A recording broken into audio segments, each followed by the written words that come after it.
सौरभ चक्रवर्ती जी का पोर्टफोलियो है। 10,000 का एसआईपी चल रहा है और एज 30 ईयर्स है। मॉडरेट रिस्क उन्होंने मेंशन किया है, लेना चाहते हैं। और टोटल पोर्टफोलियो में 6 फंड है। Nippon India small cap fund में 2000 का एसआईपी, मोतीलाल मिड कैप में 2000 का, पराग पारिक फ्लेक्सी कैप में 2000 का, एसबीआई कॉन्ट्रा फंड में 2000 का, यूटीआई निफ्टी 200 मोमेंटम 30 फंड में 1000 का और quant large and mid cap fund में 1000 का एसआईपी चल रहा है। तो क्वालिटी वाइज सब फंड ही अच्छा है, लेकिन क्वांट का जो फंड है वो रिसेंट टाइम में अच्छा परफॉर्मेंस नहीं दिखा रहा है। तो मैं सजेस्ट करूँगा आप क्वांट का जो एसआईपी कर रहे हैं उसका जगह में आप इसे एग्जिट करके दूसरा किसी फंड में इन्वेस्ट कर सकते हैं। आप निपॉन में कर सकते हैं, मोतीलाल में कर सकते हैं, पराग पारिक में कर सकते हैं। ये 3 फंड में किसी भी एक फंड को आप चूज करके 1000 का जो एसआईपी जो क्वांट में चल रहा था उसे इन्वेस्ट कर सकते हैं। तो क्वांट का फंड अभी पोर्टफोलियो के लिए सुइटेबल नहीं होगा।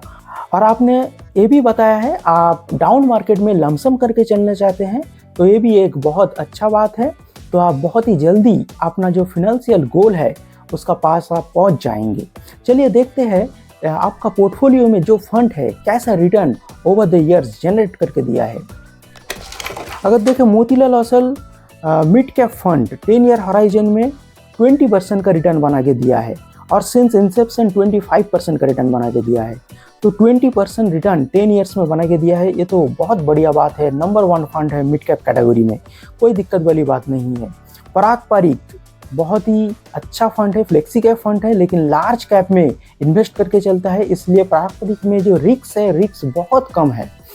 और रिटर्न भी देखिए बहुत अच्छा बना के दिया है। 10 ईयर हॉराइजन में 18% रिटर्न और सिंस इंसेप्शन 20% का रिटर्न बना के दिया है। Nippon India small cap fund उतना high risk small cap fund नहीं है और रिटर्न भी बहुत बढ़िया बना के दिया है। आप 10 ईयर में देख सकते हैं 21.68% का रिटर्न बना के दिया है 10 ईयर टाइम हॉराइजन में। और सिंस इंसेप्शन देखिए 26% का रिटर्न बना के दिया है। तो ये फंड भी आपका पोर्टफोलियो के लिए बिल्कुल सुइटेबल है। एसबीआई कॉन्ट्रा फंड एक अलग स्ट्रैटेजी लेके चलता है जो पोर्टफोलियो में एक डाइवर्सिफिकेशन देता है। तो ये एक बहुत यूनिक चॉइस है, लेकिन कॉन्ट्रा फंड भी अच्छा रिटर्न बना के दिया है। 10 ईयर हॉराइजन में 16% का रिटर्न दिया है और सिंस इंसेप्शन 17% का रिटर्न बना के दिया है। लास्ट जो फंड है यूटीआई निफ्टी 200 मोमेंटम 30 फंड, ये मोमेंटम फंड है। तो मोमेंटम स्ट्रैटेजी, कॉन्ट्रा स्ट्रैटेजी और flexi cap fund, mid cap fund, small cap fund, ये जो स्ट्रैटेजी बेस्ड फंड और जो cap wise large cap, mid cap, small cap wise जो आपने फंड सिलेक्ट किया है, बहुत ही अच्छा फंड आप पिक किया है और बहुत अच्छा रिटर्न भी ये जनरेट करके देगा। यूटीआई निफ्टी 200 मोमेंटम 30 फंड का डाटा अवेलेबल नहीं है। ईयर्स में 13% का रिटर्न दिया है, लेकिन इसका जो इंडेक्स है ये इंडेक्स बहुत अच्छा परफॉर्म करके दिया है।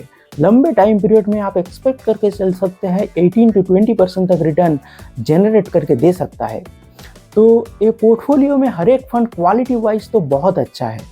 एक तो मोमेंटम स्ट्रैटेजी लेके चलता है तो बहुत अच्छा बात है, एक कॉन्ट्रा स्ट्रैटेजी लेके चलता है, एक स्मॉल कैप फंड है, एक मिड कैप है जो बहुत ही बढ़िया परफॉर्म करके दिया है और आगे भी कुछ साल तक देता रहेगा, और एक फ्लेक्सी कैप फंड है जो लार्ज कैप में ज़्यादातर एक्सपोजर लेके चलता है। तो आपका पोर्टफोलियो में large cap, mid cap, small cap बहुत ही अच्छा cap wise, sector cap wise बहुत ही अच्छा एलोकेशन है और रिटर्न भी अच्छा बना के दिया है। चलिए देखते हैं, अगर आप 10,000 का एसआईपी करके चलते हैं और 17% का रिटर्न आप जनरेट करते हैं 10 ईयर टाइम हॉराइजन में, तो कितना अमाउंट आप क्रिएट कर पाएंगे।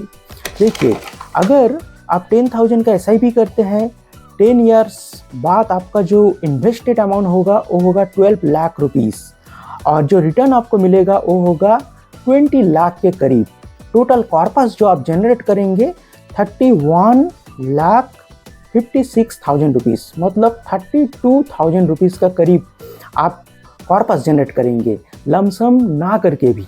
अगर लमसम करेंगे तो बहुत ज़्यादा अमाउंट आप क्रिएट कर पाएंगे। अब चलते हैं 10 ईयर्स बाद अगर आप इन्वेस्टमेंट रोक दें, अगर 10 ईयर टाइम हॉराइजन जब आपका कंप्लीट हो जाए तब अगर आप इन्वेस्टमेंट करना बंद कर दे, SIP पॉज कर दे, सिर्फ जो म्यूचुअल फंड में इन्वेस्टेड अमाउंट है उसे छोड़ दे, ऐसे ही रहने दे अगले 7 साल के लिए, तो आप कितना वेल्थ क्रिएट कर पाएंगे। देखिए, आपने 33 लाख रुपीस इन्वेस्ट किया है और 7 साल के लिए ऐसे ही छोड़ दिया है, किसी भी तरह का कोई लमसम, कोई SIP नहीं करके, सिर्फ पैसा को जहाँ पर था वहाँ पर आपने छोड़ दिया है और वेट किया है 7 साल तक, तो आप 1 करोड़ कॉर्पस जनरेट कर लेंगे। तो देखिए, ज़्यादा टाइम आप म्यूचुअल फंड स्कीम में देंगे उतना ज़्यादा कंपाउंडिंग का बेनिफिट मिलेगा। आप बहुत ही बढ़िया एक कॉर्पस 1 करोड़ का जनरेट कर पाएंगे सिर्फ 17 साल में।